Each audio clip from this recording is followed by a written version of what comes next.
He first noticed her reflection in the glass before he noticed his own.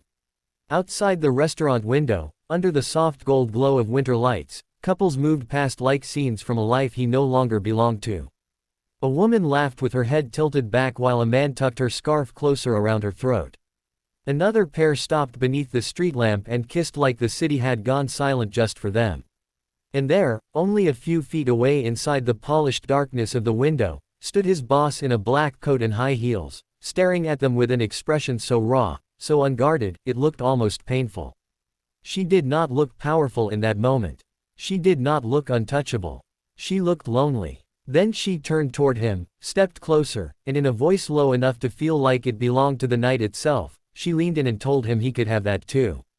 If that opening hit something inside you, take a second to like, comment, share, and subscribe to Humanity Stories, because sometimes the stories that shake us the most are the ones that quietly reveal the truths we were trying not to see. He had spent 3 years teaching himself not to look too long at anything beautiful. Not at the little houses glowing warm at dusk when he drove home late from work. Not at families in grocery store aisles arguing over cereal brands with the lazy comfort of people who knew they would still be there in the morning. Not at women whose smiles lingered a second too long, because smiles had once meant possibility to him, and now they mostly meant danger. Life had narrowed after his wife died. It had become a system of alarms, lunchboxes, unpaid bills, school forms, and half-finished cups of coffee gone cold on the kitchen counter. He was 36, but grief had added years to his face in shadows and strain. He woke up before the sun to make breakfast for his daughter, braided her hair with clumsy fingers that had finally learned patience, and spent each day trying to be 2 people at once. At work he was reliable, quiet, almost invisible. At home he was everything: father, mother, comfort, discipline, bedtime storyteller, fever watcher, the one who checked under the bed for monsters and then sat awake afterward wondering how to protect her from the real ones. His boss belonged to a different world. She moved through the office like someone who had never once needed permission to exist. Her heels struck marble floors with a cool, measured rhythm. Her suits were always dark, expensive, cut so sharply they seemed to hold their own silence around her. At 41, she had the kind of beauty that did not beg to be admired. It simply expected the room to adjust itself when she entered. The younger employees were intimidated by her, the older ones cautious. She had a reputation for impossible standards and a gaze that could dismantle excuses before they were even spoken.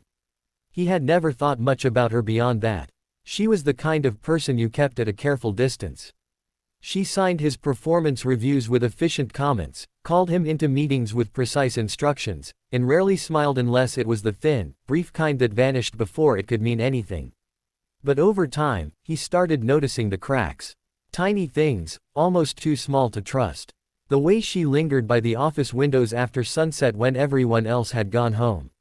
The way her hands sometimes froze over her phone screen, as if she had opened it expecting a message that would never come. The way she once paused outside the daycare photos pinned on a colleague's cubicle wall and looked at them with something dim and unreadable passing through her face. It unsettled him because he knew that look. It was the expression of someone standing outside a life they could name in detail but never touch. The night of the company dinner had already gone wrong before it began. His babysitter had canceled an hour before he was supposed to leave, and for a wild moment he almost stayed home. But attendance mattered, and survival had taught him to treat employment like oxygen. So he brought his 7-year-old daughter to his sister's tiny apartment across town, apologized twice for the inconvenience, and drove back through sleeting rain with his hands tight on the wheel. By the time he reached the restaurant, his collar was damp, his nerves were frayed, and he felt that familiar shame of being the man who was always just barely holding it together. Inside, the place shimmered with low amber lighting, crystal glasses, and polished cutlery that reflected everything in fractured sparks. His coworkers laughed too loudly, loosened by wine and the relief of being temporarily released from deadlines. Music drifted softly through the room, something slow and elegant. He stood near the back at first, adjusting his cuff, trying to disappear into the atmosphere. Then he saw her by the window, holding a glass she had barely touched, staring outside with a stillness that made the whole busy restaurant seem distant from her.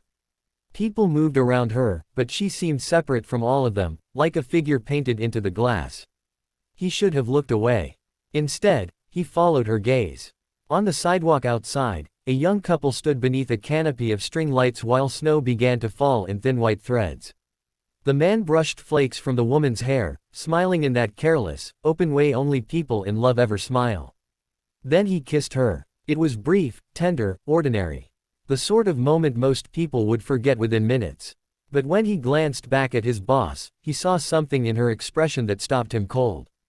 It was not envy alone. It was grief. It was hunger. It was the face of someone watching warmth through a locked door. Maybe she sensed him looking. Maybe lonely people always recognize each other when they drift too close. She turned her head slowly and met his eyes, and for once there was no steel in her gaze, no command. Just exhaustion. He looked away first, embarrassed by the intimacy of having seen something he was not meant to see. But then she stepped toward him, close enough that he caught the faint scent of expensive perfume mixed with cold air from the glass. Her voice, when it came, was quiet and almost strange, as though she had forgotten how to protect it.